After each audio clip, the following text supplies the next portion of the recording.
Hello everyone, কেমন আছো সবাই? অনেক দিন পর আমি গিয়েছিলাম আমাদের গ্রামের মন্দিরে, নদীর ধারে মন্দির, শিব মন্দিরে। তো মন্দিরে এসে দেখি মন্দিরে হচ্ছে পুজো। প্রচুর গ্রামের ভক্তরা এসে মন্দিরে ভিড় করেছে।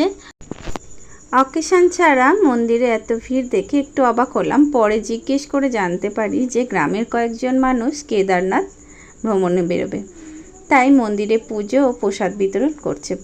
প্রসাদে ছিল পায়েস, আর আমরা ছিলাম তিনজন, দুই দিদিভাই, আমি। তারপর আমরা প্রসাদ গ্রহণ করলাম, আর করে আমরা চলে গেলাম নদীর ধারে।